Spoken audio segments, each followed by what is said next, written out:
का जड़ कर्म चेतन बंधकारु कर्म के अवसान का कह कर स्वरूप यथार्थ जग का जो किया उपकार है उसके लिए जिन वाणी माँ को वंदना शत बार है वंदना शत बार है वंदना शत बार है।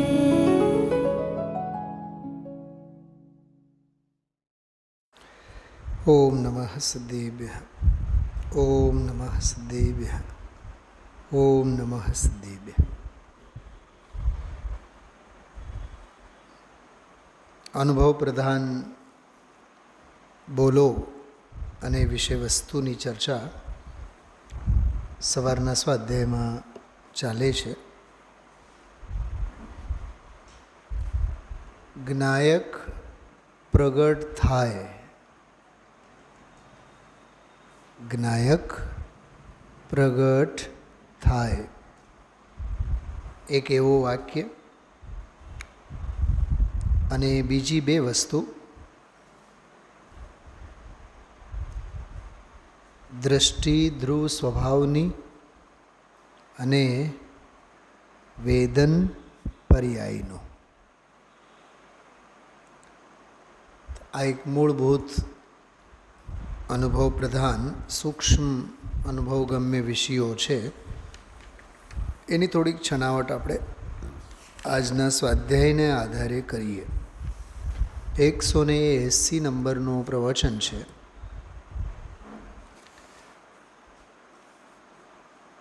(429) અને 30 આ બે બોલોને આધારે આપણે આ વાત લેશું.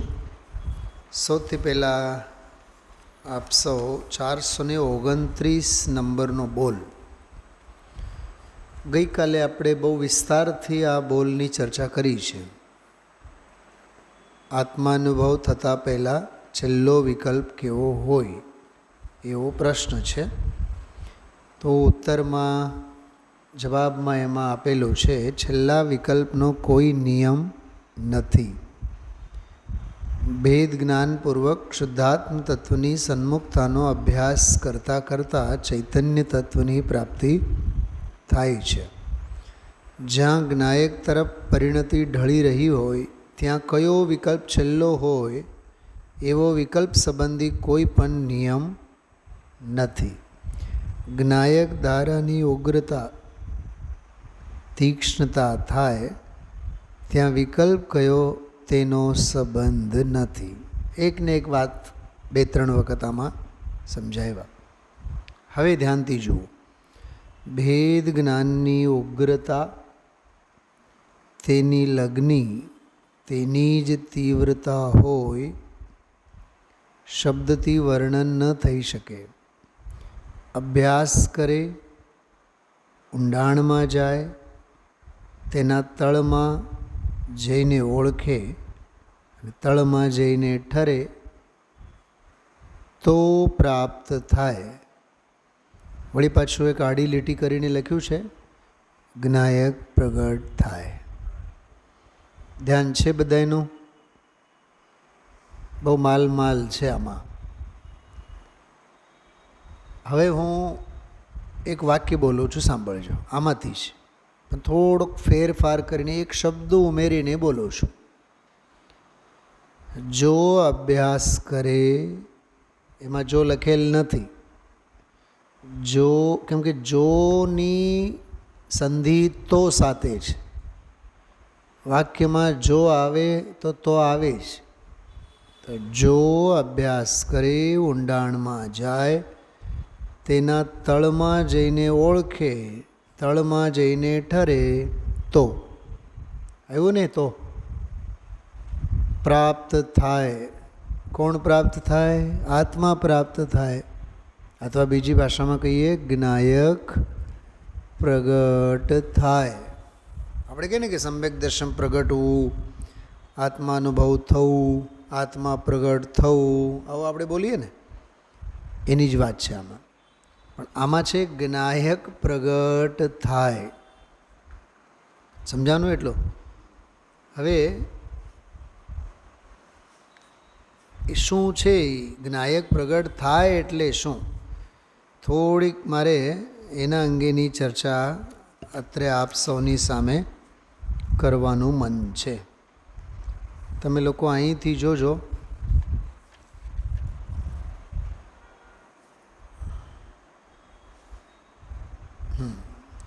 પાના નંબર 417 ઉપર મૂળ મુદ્દાની વાત કરીએ આપણે. જો બોલ્ડ અક્ષરમાં છપાયેલું છે, તળમાં જઈને ઠરે તો પ્રાપ્ત થાય, જ્ઞાયક પ્રગટ થાય. દેખાણા બધા મોટા મોટા અક્ષરમાં લખેલા છે. હા, 417માં પાને બીજા ફકરા. ધમજીભાઈ મળ્યું નથી હજી? હા, બીજો ફકરો, બીજા ફકરાના શરૂઆતના 3 શબ્દો, તળમાં જઈને ઠરે, વળી પાછું તળમાં જઈને ઠરે તો પ્રાપ્ત થાય. મોટા મોટા અક્ષરો જોજો, જ્ઞાયક પ્રગટ થાય. બરાબર? આ શું છે? આના રહસ્યને આપણે ઓળખવાનો છે. તો સીધો એનો અર્થ એમ છે કે આત્મા પ્રાપ્ત થાય. પ્રશ્ન તો એમ છે કે આત્મા તો છે, પ્રાપ્ત શું થાય? પ્રાપ્ત જ છે ને, પ્રાપ્ત થાય એવું થોડુંક છે. કોકને એમ કહો તમે તો હવે બહુ ડાયા થયા. અરે હું તો ડાયો જ છું. થવાની ક્યાં વાત કરો છો એમ? આત્મા તો છે જ ને, અને પ્રાપ્ત જ છે. પ્રાપ્ત થાય વાત ક્યાંથી આવી? પ્રગટ જ છે કે નહીં? આત્મા તો પ્રગટ જ છે ને. આમાં તો એવું લખે છે કે આત્મા પ્રગટ થાય. તેનો અર્થ તો સમજવું જોશે ને. વાંચીએ આપણે, એક એક શબ્દ વાંચીએ, બહુ જોરદાર છે. ફકરો, બીજો ફકરો ત્યાંથી, તળમાં જઈને ઠરે, પછી ઓળખ્યું ને, જ્ઞાન આમ થયું ને પછી અંદર ઠર્યો એકાગ્ર થાય. ગુરુદેવશ્રી જો શું બોલે છે, આહા હા, 4 લીટીનો છે આખો બોલ, પણ આખો સાર છે. તળમાં જઈને ઠરે, ધ્રુવને પર્યાયને લઈ જઈ આ છે આત્મા. ધ્રુવને એટલે પર્યાયને લઈ જઈ આ છે આત્મા, એમ ઓળખી અને એમાં ઠરે. સમજાય છે?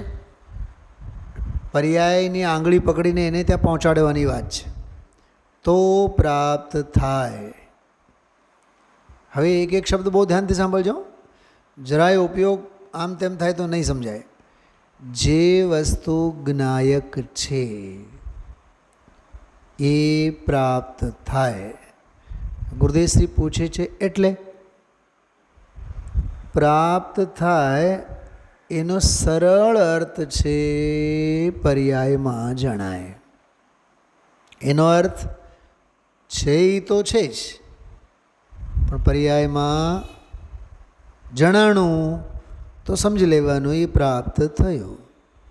હોવા માટે તો બધું જ હોય ને. જો રાજકોટમાં મંદિર છે કે નહીં? કોને માટે? દર્શન કરે એને માટે. એમાં આત્મા તો છે જ ને. કોને માટે? જે આત્મ દર્શન કરે એને માટે છે. સ્વાધ્યાય તો છે ને. કોને માટે? જે સાંભળે સમજે એના માટે ને. હોવા માટે બધું હોય, એની સાથે કાંઈ નિસ્બત નથી. બહુ બહુ સરસ મજાનો રસાળ પ્રકરણ છે. એમ પર્યાયમાં જણાય. જો આગળ શું બોલે છે? પ્રાપ્ત થાય. એટલે પ્રાપ્ત થાય એટલે શું એને સમજાવે છે. પર્યાયમાં જ્ઞાયક આવી જતો નથી, કેમ કે જ્ઞાયક તો ધ્રુવ દ્રવ્ય છે ને. ત્રિકાળ છે કે નહીં? તો ત્રિકાળ ક્ષણિકમાં આવે. જો મોજા દરિયામાં હોય કે દરિયો મોજામાં હોય? કેવો ગાંડા વેડો પ્રશ્ન છે. દરિયામાં જ મોજા હોય. અચ્છા, દરિયામાંથી બધા મોજા કાઢી નાખો તો દરિયો રહે નહીં ને. તો પછી મોજામાં દરિયો, પણ કહેવાય છે શું? દરિયામાં મોજો. અરે સામાન્ય માં જ વિશેષ હોય ને. દરિયામાં જ તો મોજા હોય ને. તો કહે છે પર્યાયમાં જ્ઞાયક આવી જતો નથી, જેમ ઓલા મોજાઓમાં દરિયો આવી નથી જતો. અરે આવી વાત છે. જ્ઞાયકની પર્યાય જે વર્તમાન, એમાં જ્ઞાયક પર્યાયને અંતરમાં લઈ જતા, તળમાં જતા ઓળખે અને ન્યા ઠરે. ઠરે એ પણ શું છે કે પર્યાય છે. જો જાણવાનું કામ, શોધવાનું કામ, ઓળખવાનું કામ, અરે ઠરવાનું કામ, ભોગવવાનું કામ, આનંદ માણવાનું કામ, એ બધું કોનું? પર્યાયનું. જ્ઞાયક પ્રગટ થાય પછીની લીટી, પછીનો ફકરો. પ્રાપ્ત થાય એની વ્યાખ્યા લીટી કરી છે ને. લીટી પ્રાપ્ત થાય એટલે શું? એમ એનો અર્થ જ્ઞાયક પ્રગટ થાય. આવ્યો ને ફકરાની છેલ્લે. જ્ઞાયક પ્રગટ થાય તો જ્ઞાયક છે જ. શું કીધું? જ્ઞાયક તો ભાવેશભાઈ પકડાય છે કે નહીં? જ્ઞાયક તો છે જ. તો કહે છે 11મી ગાથા, સમયસારની 11મી ગાથા, એમાં જ્ઞાયક ભાવ અજ્ઞાનીને તિરોભૂત છે. શું કીધું? કોને? અજ્ઞાનીને તિરોભૂત છે. એને તિરોભૂત છે. વસ્તુ તો કંઈ, જો વસ્તુ તો કંઈ તિરોભૂત નથી, એને તિરોભૂત છે. કોને? અજ્ઞાનીને. વસ્તુ તો કંઈ તિરોભૂત નથી, છે તો ઈ છે. કેવું વાક્ય છે આ? છે તો ઈ છે. જે છે એ તો છે જ ને. 11મી ગાત. અને જે આમ ભેદ રાગથી જુદો પડીને જ્યાં શુદ્ધનો આશ્રય લીધો, જોજો, જ્યાં શુદ્ધનો આશ્રય લીધો ત્યારે જ્ઞાયક શું થયો? આવિર્ભાવ થયો. તો હતો નહીં? હતો તો ખરો, છે તો ખરો, પણ અનુભવમાં નહોતો, અનુભૂતિમાં નહોતો, સ્વાદમાં નહોતો, પર્યાયમાં નહોતો, પરિણમનમાં નહોતો, સંચેતનમાં નહોતો, જાણ બહાર હતો.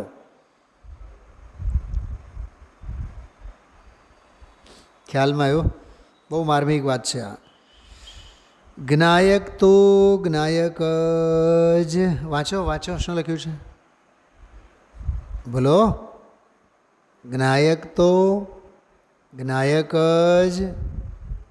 બોલો દીપાલીબેન, વાંચો, શું લખ્યું છે? જ્ઞાયક તો જ્ઞાયક જ થયો લખ્યું છે. જો શું લખ્યું છે? જ્ઞાયક તો જ્ઞાયક જ થયો. એટલે છે તો ખરો જ, હતો તો ખરો જ, પણ જે જેવો હતો એવો થયો. જેવો હતો, હતો શું છે? જેવો છે એવો થયો.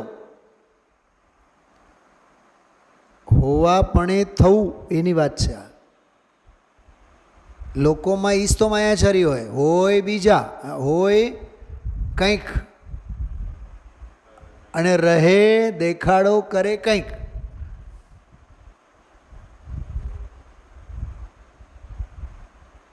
ખ્યાલમાં આવે છે? હા, હોવું જુદી વસ્તુ, થવું જુદી વસ્તુ. જ્ઞાયક તો જ્ઞાયક જ થયો, પણ શેમાં? પણ શેમાં? જ્ઞાનમાં. જ્ઞાયક જ્ઞાયકમાં તો જ્ઞાયક જ છે, એમાં કંઈ થવાપણું નથી, પણ જ્ઞાનમાં થવાપણું છે. એટલે પર્યાયમાં. ખ્યાલમાં આવ્યો, શું આવ્યો? કે આ જ્ઞાયક છે. હવે એક પ્રશ્ન સાંભળો. જ્ઞાનમાં ખ્યાલમાં આવ્યો કે આ જ્ઞાયક છે, ત્યારે જ્ઞાયક જ્ઞાયક છે કે જ્ઞાયક છે? જ્ઞાયક તો છે જ, પણ ખ્યાલમાં આવ્યો ત્યારે કહેવાય કે આ જ્ઞાયક છે. પણ ખ્યાલમાં આવ્યો માટે જ્ઞાયક છે એમ નહીં. જ્ઞાયક તો જ્ઞાયક છે જ, છે એ તો છે, પણ ખ્યાલમાં આવ્યો તો કહેવાય કે આ જ્ઞાયક છે.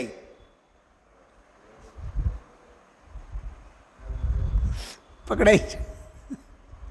ભાઈ સમજાય છે? હોય એ તો હોય, છે એ તો છે, પણ પરિણમનમાં ક્યાં? પકડવામાં ક્યાં?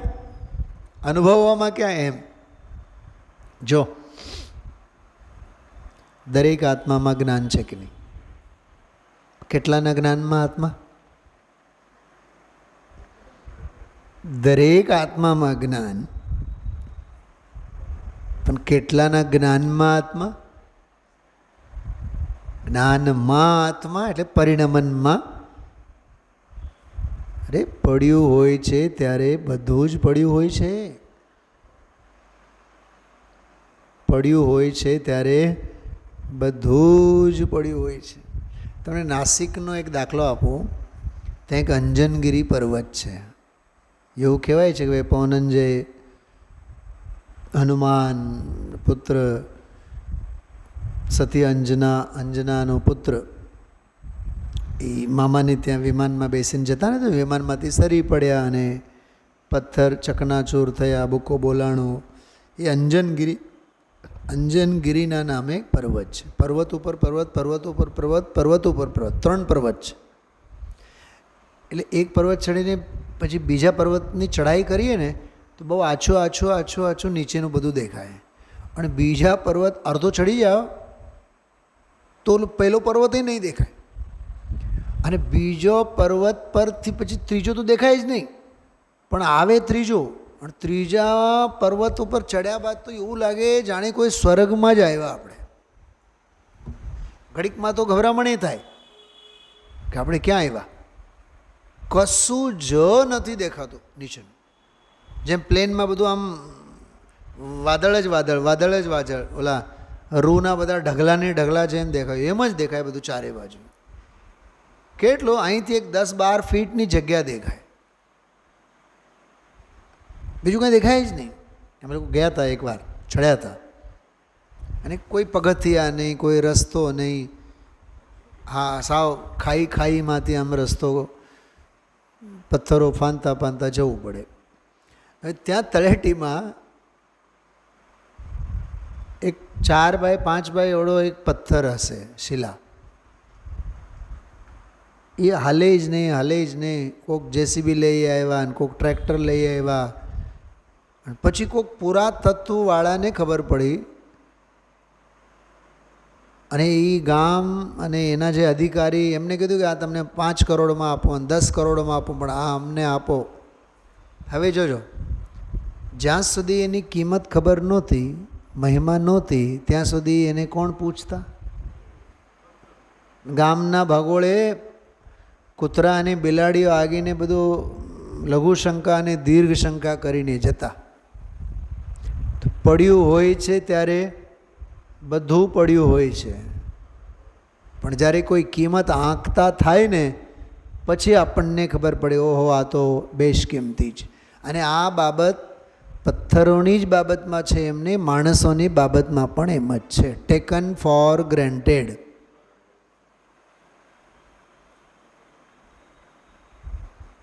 એનો ઘણીવાર આપણને દુઃખ થાય અને લોકો વાપરવામાં જ માને. Taken four granted.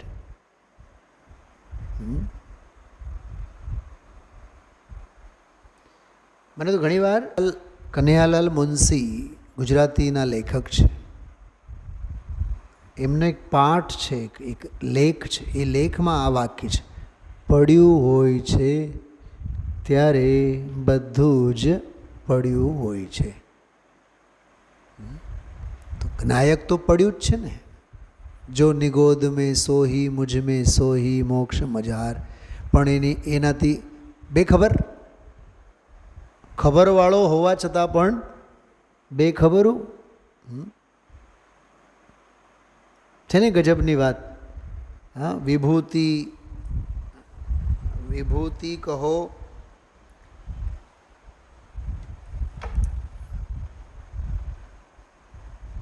વિભૂતિ કહો, સંપત્તિ કહો, રત્ન કહો, નિધાન કહો, બધું જ આપણી પાસે પડેલું છે, પણ એની કિંમત ક્યાં?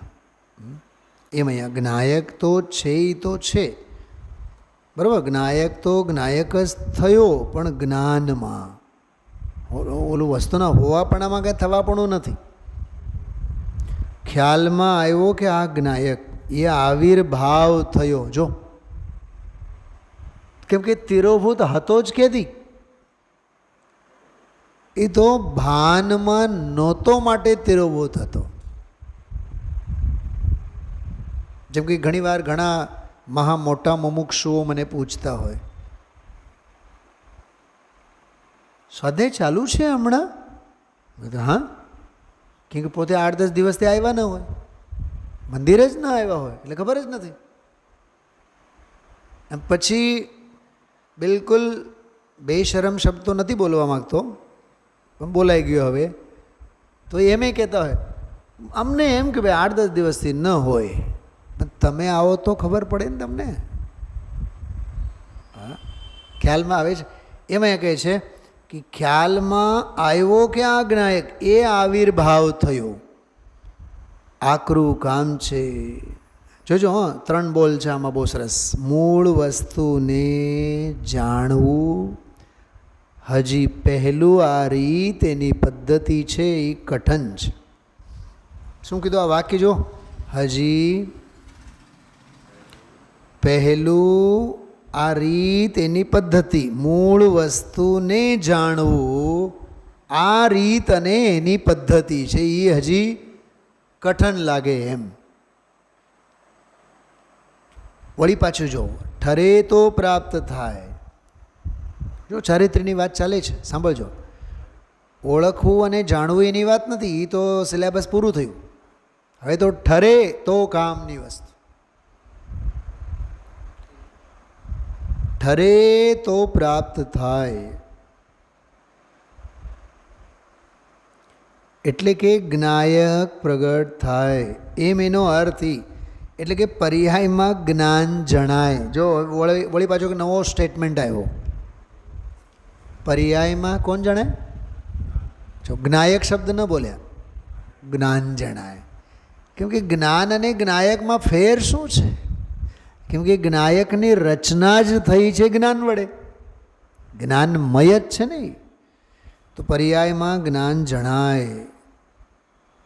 વાંચો આગળનું વાક્ય. એ જ્ઞાયક પ્રગટ થાય. અરે, જ્ઞાયક તો જ્ઞાયક છે જ ને, પણ જ્ઞાનમાં જણાનું ને, ત્યારે જ્ઞાયક થયો એમ કહેવાય. પર્યાયમાં જ્ઞાયક જણાય, એ જ્ઞાયક પ્રગટ થાય એમ કીધું. જ્ઞાયક તો છે ઈ છે, પ્રગટ ને અપ્રગટ એમાં કંઈ છે નહીં. દ્રવ્ય જે છે જ્ઞાયક વસ્તુ, અને એનું સત્વ શબ્દ શું કીધું? તત્વ ના કીધું. આ બહુ જોરદાર શબ્દ છે. સત્વ, રસકસ. હા, આજે આપણે બધું જે અન્ન આહાર લેતા હોય છે ને, બધું હાઇબ્રિડ છે.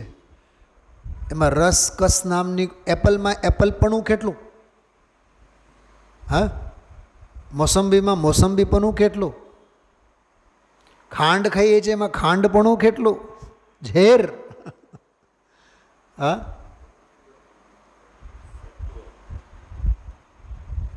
કેવો જોરદાર શબ્દ છે એમ.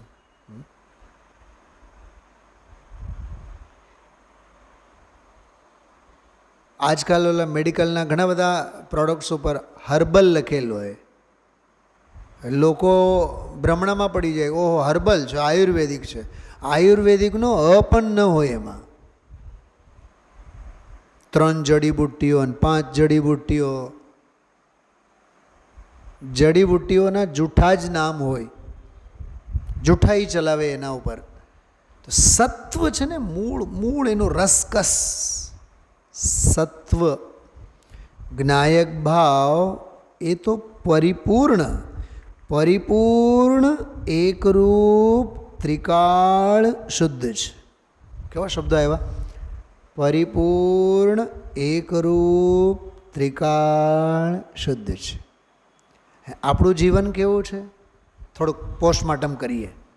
અપૂર્ણ, અનેકરૂપ, ક્ષણિક અને અશુદ્ધ છે. આપણે કેવા, આપણી કથા કેવી? અપૂર્ણ. કેમ કે સોમવારે મંગળવારના કામ માથે, મંગળવારે બુધવારના કામ માથે. તમે વિચાર તો કરો, ક્યાંય પૂર્ણતા ખરી? સંકલ્પ નથી, કામોની પૂર્ણતા નથી, સંકલ્પ વિકલ્પોની પૂર્ણતા.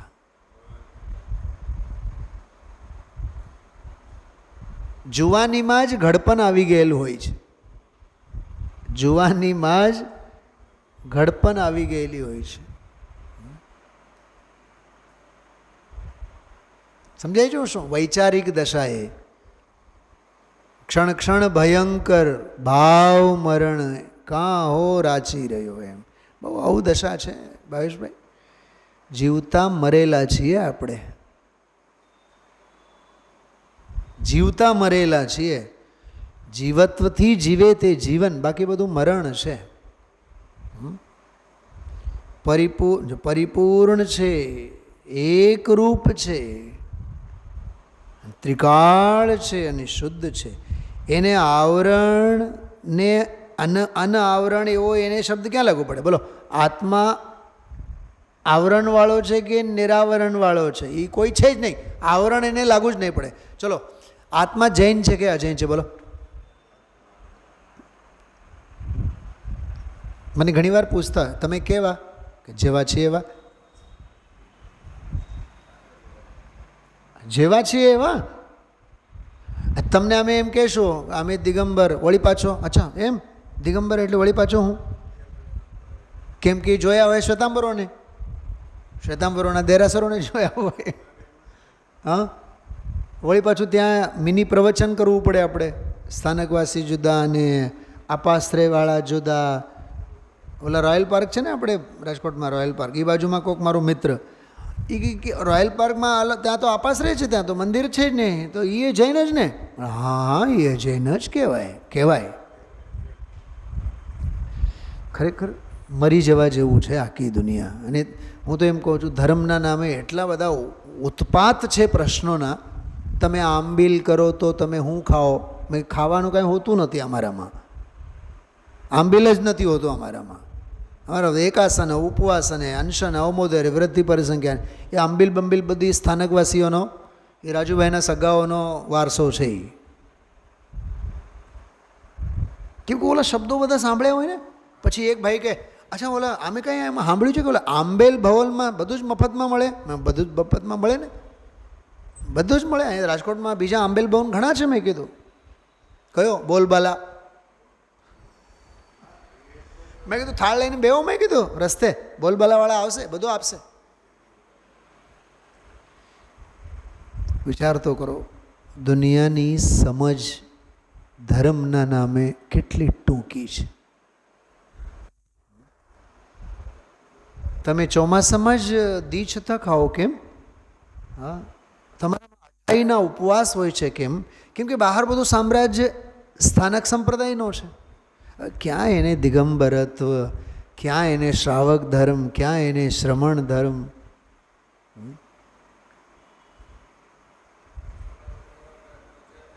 સવાલ એવા કરો કે ચર્ચા કરતા થાવ તો આપણે મૂર્ખામાં ખપી જઈએ એમાં, એટલે મૂંગા મરીએ એમાં જ હારું આપણે.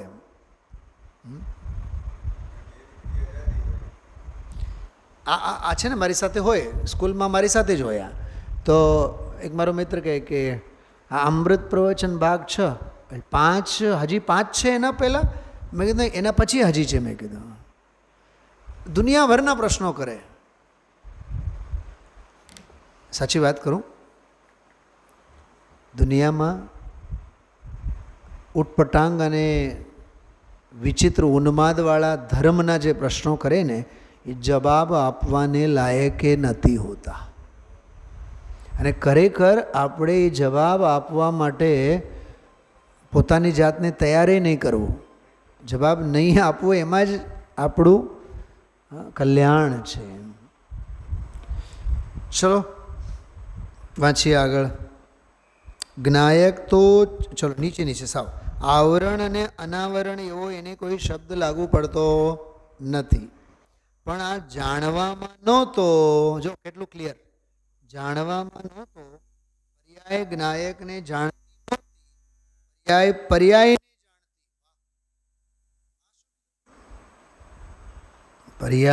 પર્યાય નહીં જાણતી. એટલે પર્યાયની પર્યાય દ્રષ્ટિ હતી. કાં તો હજી રાગને જાણતી, એથી એની પર્યાય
પ્રગટ થાય એટલે શું?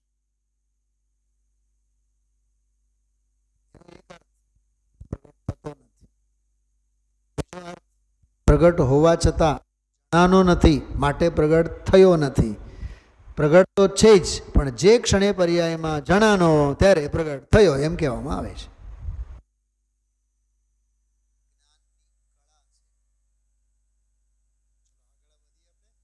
નિર્વિકલ્પ દશા થતા વેદન શાનું થાય?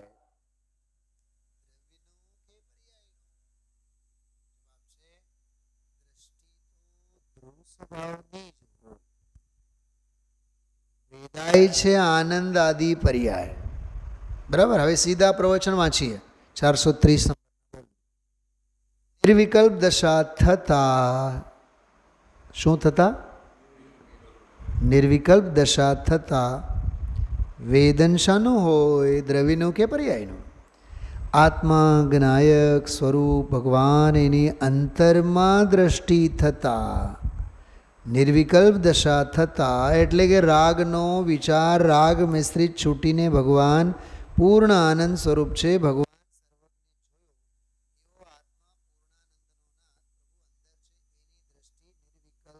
થતા એટલે કે રાગ મિશ્રિત વિચાર છૂટતા એકલી નિર્વિકલ્પ દ્રષ્ટિ થતા નિર્વિકલ્પ દશા થતા. તમારું ધ્યાન ગયું?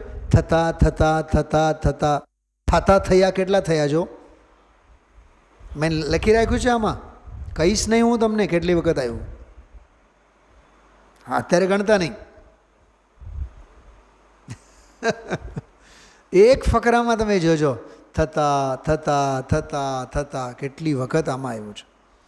નિર્વિકલ્પ દશા થતા એમ કીધું ને, એટલે શું કે આત્મા જે આનંદ સ્વરૂપ ભગવાન ધ્રુવ સ્વરૂપ ચેતન રૂપ અનુપ અમૂરત સિદ્ધ સમાન સદા પદ મેરો, નાટક સમયસારની પંક્તિ છે.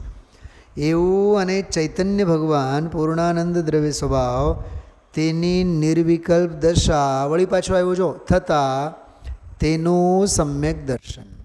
સમ્યક દર્શન એટલે વળી પાછું થતા વેદન શાનું થાય? શું કહે છે કે આત્મા જે નિત્યાનંદ ધ્રુવ સ્વરૂપ છે પ્રભુ, એની પર્યાયમાં થઈ એ નિર્વિકલ્પ દશા થઈ. સાંભળજો, બહુ સરસ પ્રકરણ છે આ. નિર્વિકલ્પ દ્રષ્ટિ થઈ, નિર્વિકલ્પ દશા થઈ.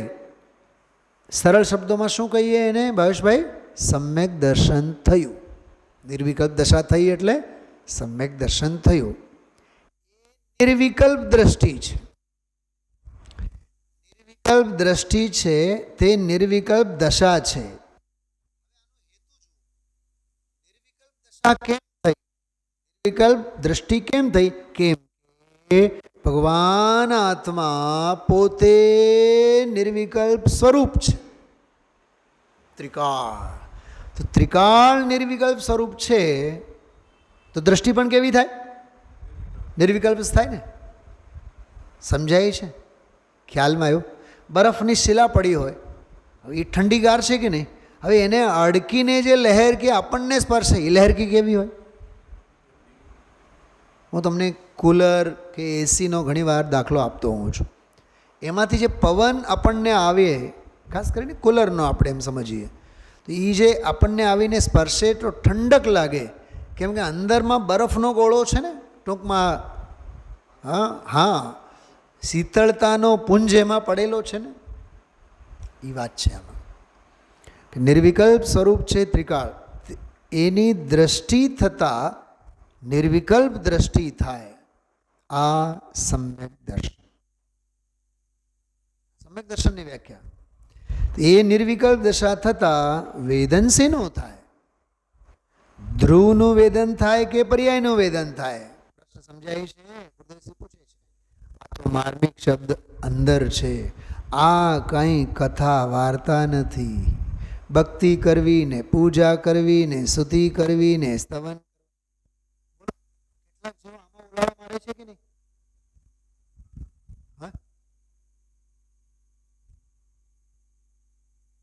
કેટલા ઉલાળા મારે? ભક્તિ, પૂજા, સ્તુતિ, સ્તવન. એવું લાગે જાણે કે દરેકને મુઠ્ઠી ભરી ભરીને સમ્યક દર્શન પ્રભાવનામાં આપશે એમ.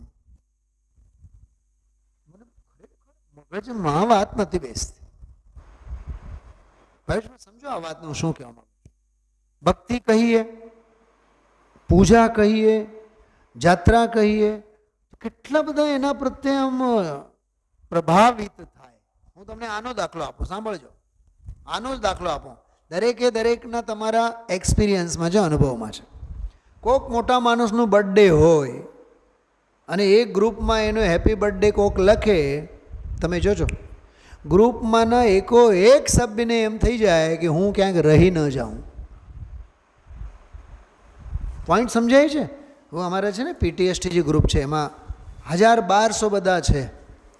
એક કોકની મોતની વાત આવીને, મરણની વાત આવી, 2 લીટી માત્ર લખેલ હોય, ફલાણા ભાઈ આટલા વાગે ગુજરી ગયા, તો આમ 500 700 800 ની તો આમ ઘડીકમાં તો લાઈન લાગી જાય. ભગવાનની વાણી પણ એટલી ઝડપી શું ખરતી હોય.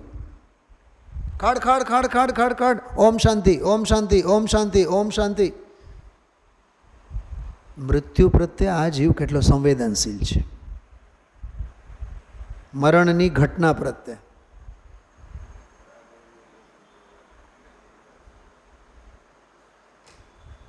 બધા ચક્રો શાંત હોય, એમાં કોક મરણ કે જન્મ, બર્થડે, એના અંગેનો મેસેજ મુકાય, તમે જોજો આખું પેજ 200 250 500 700 800 1000 મેસેજોથી ભરાય છે. એનો અર્થ શું થયું ભાવેશભાઈ?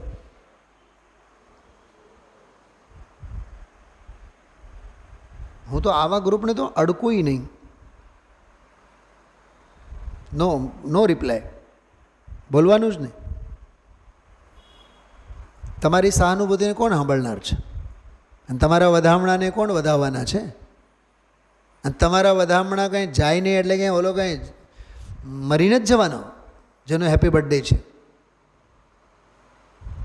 લોકસંજ્ઞા છે, બીજું કંઈ નથી. બોલો. હા, એમાં સરસ મજાનું કોઈ સ્લોગન તમે આપો, સુવાક્ય તમે આપો, નો રિપ્લાય. એ જે 500 700 800 1000 જે હોય ને, નો રિપ્લાય. કેમ કે સારું અને શ્રેષ્ઠ અમારે વાંચવું જ નથી, સત્કારવું જ નથી. હા, જીવન મરણની ઘટનાઓની વાત કરો, બહુ સમજવા જેવું છે.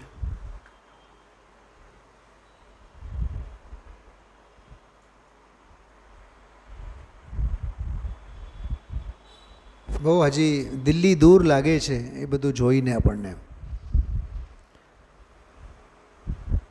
શેની વાત ચાલે છે જોવામાં? ભક્તિ કરવી, પૂજા કરવી ને સ્તુતિ કરવી ને સ્તવન કરવાને એ બધા વિકલ્પની વાતો નથી. આ તો પ્રભુ આત્મા અંતરના સ્વરૂપમાં જતા નિર્વિકલ્પ જે સમ્યક દર્શન થતા, જો ગુણસ્થાનની ભાષામાં ચોથું ગુણસ્થાન થતાં વળી પાછો નિર્વિકલ્પ દ્રષ્ટિ થતાં દશા નિર્વિકલ્પ થઈ. તે નિર્વિકલ્પ દશામાં વેદન દશાનું છે કે વેદન ધ્રુવનું? હજી પ્રશ્ન જ ચાલે છે. સમજાય છે ને ભાષા? નિર્વિકલ્પ દશા થતાં વેદન શાનું હોય, દ્રવ્યનું કે પર્યાયનું? પ્રશ્ન તો બરાબર છે. એમ કે નિર્વિકલ્પ દ્રષ્ટિ થઈ એટલે પછી હવે વેદન શેનું? હવે સીધા આપણે નીચે વાંચીએ ઉત્તરમાં. પહેલો પ્રશ્ન સમજાણો. ગુરુદેવશ્રી પૂછો.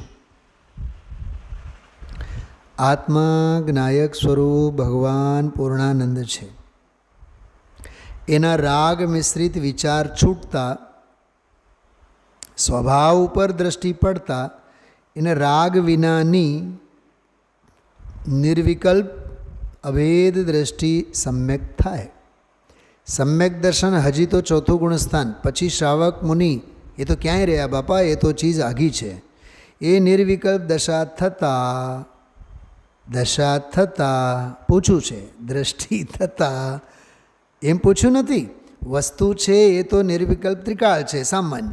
હવે નિર્વિકલ્પ દશા થતાં વેદન શાનું હોય, દ્રવ્યનું વેદન? હવે થોડુંક ઠપકો આપે છે, ચાપકા મારે છે. હજી દ્રવ્ય શું ને પર્યાય શું એની ખબરુંય ન મળે. કાં ખબરુંય ન મળે? જગતના પાપ આગળ નવરો ક્યાં? હા, જગતના પાપ આગળ નવરો ક્યાં? બધું કાપો તો લોહી નહીં નીકળે. એવું વઢ્યા છે. છોકરાને છોડ્યું નથી એને નવરાશ નથી. જો શું કીધું? આ જે છોકરાઓ નથી, છોકરીઓ નથી, એને નવરાશ નથી. છે એને તો નથી જ. હા, છે એમાં ગૂંચવાયેલા છે, નવરા નથી. નથી એમાં ગૂંચવાયેલા છે, એ નવરા નથી. નિવૃત્તિ મળતી નથી. હા, આમાં જો હુતો હુતી બે જણા હોય તોય નિવૃત્તિ નથી. ઠપકો આપ્યો આ જોરદાર. એકવાર સાંભળતો ખરો પ્રભુ, તું કેવડો અંદર છો, વેદનમાં શું આવે, કેવડો તું અંદર છો. એ દ્રવ્ય ને પર્યાય વેદન કોનું થાય? દશા થતાં વેદન કોનું થાય? તો દ્રષ્ટિ તો ધ્રુવ સ્વભાવની જ હોય. આહા, પર્યાયની દ્રષ્ટિ જે છે એ તો ધ્રુવ પર જ હોય. સમ્યક દ્રષ્ટિની દ્રષ્ટિ, ધર્મના પહેલાં શરૂઆતના પાયાની દ્રષ્ટિ તો ધ્રુવ સ્વભાવની જ. ત્રિકાળ ભગવાન પૂર્ણ આનંદ જ્ઞાન ભાવ, જ્ઞાયક ભાવ, દ્રષ્ટિ તો ધ્રુવ પર હોય. વેદાય છે આનંદાદિ પર્યાય. સમજાય છે? સામાન્ય જે જ્ઞાયક ત્રિકાળ છે એના ઉપર દ્રષ્ટિ તો એના ઉપર ધર્મીની, એને ધર્મીને સમ્યક દ્રષ્ટિ કહીએ. ધર્મીની પહેલી શરૂઆતવાળો એને કહીએ. તો કહે છે કે આ દશા થઈ એમાં દશાનું વેદન પર્યાયનું છે કે દ્રવ્યનું? તો દ્રષ્ટિ તો દ્રવ્ય સ્વભાવની જ હોય. દ્રષ્ટિ તો પર્યાય છે. એ પર્યાય, દ્રષ્ટિ એટલે પર્યાય તો ધ્રુવ સ્વભાવની જ હોય છે. દ્રષ્ટિ દ્રવ્ય સ્વભાવ ધ્રુવની હોય છે, પણ વેદાય છે આનંદ આદિ પર્યાય. પૂછે છે ગુરુદેવશ્રી, ભાવેશભાઈ પકડાય છે? પૂછે છે. આ તો ભાષા સાદી. પછી ભાઈ પ્રેમચંદભાઈ કરીને લંડનમાં એનું નામ લઈને કહે છે, લંડનમાં વાંચે છે ને ભાઈ, એને પ્રેમ છે, આવી વાત છે બાપા. મને તો એક વિચાર આવ્યો, લંડનમાં હોય ને એ વાંચે, રાજકોટમાં એ થોડુંક વાંચે, કેમ કે એને તો બધું જ મળ્યું છે. અમારા ગુરુદેવ, અમારા હા શું કહેવાલો, ચંદગઢ આપણું રે કહેવાય ને કોઈ દી ના ભૂલાય, એ ગાતો રહે. હા, ગાવાથી કાંઈ નહીં થાય ભાઈ. વેદાય છે પર્યાય, વેદાય દ્રવ્ય નહીં. જો બધી પર્યાય અંદરમાં કરી ગઈ હોય તો વેદનની પર્યાય ક્યાં રહી? મોટો ફેર. અંદર આંતરો કેટલો છે. શરીર વાણી મન આ તો માટી, જળ ધૂળ આ તો માટી. પૈસા પૈસા ધૂળ તો ક્યાંય રહી ગયા? એ તો ભલે કરોડ હોય કે 5 કરોડ હોય, 10 કરોડ, એ બધી ધૂળ ક્યાંય રહી ગઈ? એ કાંઈ આત્માની નથી ને આત્મામાં નથી. હવે આત્મામાં પુણ્ય પાપના વિકાર એ પણ એમાં નથી. હવે એમાં એ બે છે, એક સામાન્ય ધ્રુવ અને એક વિશેષ પર્યાય. સામાન્ય જે ત્રિકાળી છે એટલે ધ્રુવ, અને વર્તમાન પર્યાય વિશેષ છે તે પર્યાય. હવે બે છે, તેમાં દ્રષ્ટિ ધ્રુવ ઉપર હોવા છતાં વેદન કોનું? દ્રષ્ટિ દ્રવ્યની થઈ. અને સમ્ય દર્શન થયું, નિર્વિકલ્પ દશા થઈ, એટલે દશામાં દશાનું વેદન છે કે દશાવાન ધ્રુવનું વેદન છે. કહે છે દ્રષ્ટિ તો ધ્રુવ સ્વભાવની જ હોય, પણ વેદાય છે આનંદાધી પર્યા. ખ્યાલમાં આવ્યો? બહુ અદ્ભુત છે, બહુ અદ્ભુત છે. હજી ઘણો લાંબો છે. હા, વાંચજો તમે લોકો, જોરદાર છે બધું. થોડોક છેલ્લો પ્રકરણ વાંચીને તમને બતાવું છું.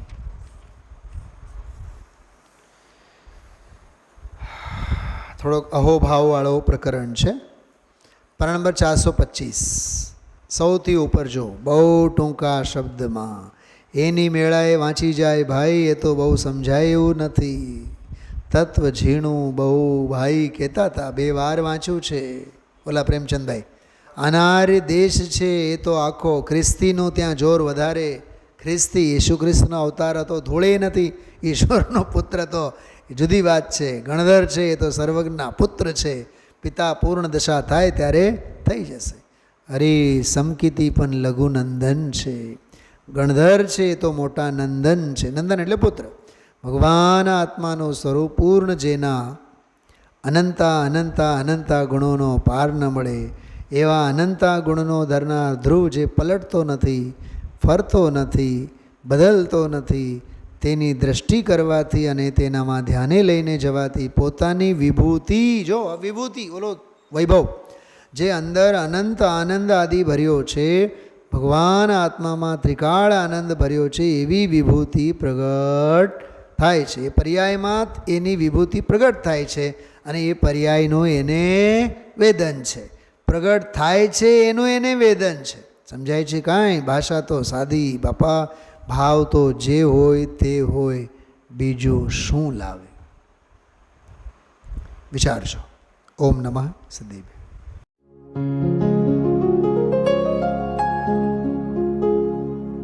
निज निधि निज में बताए, यह अनंत उपकार है उसके लिए जिन वाणी माँ को वंदना शत बार है, वंदना शत बार है, वंदना शत बार है.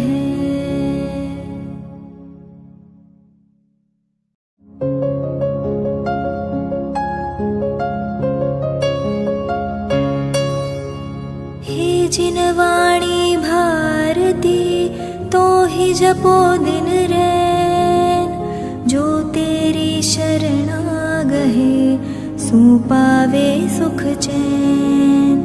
जा वाणी के ज्ञान ते सूझे लोकालोक, सो वाणी मस्तक नवो सदा देत हो ढोक, सदा देत हो ढोक.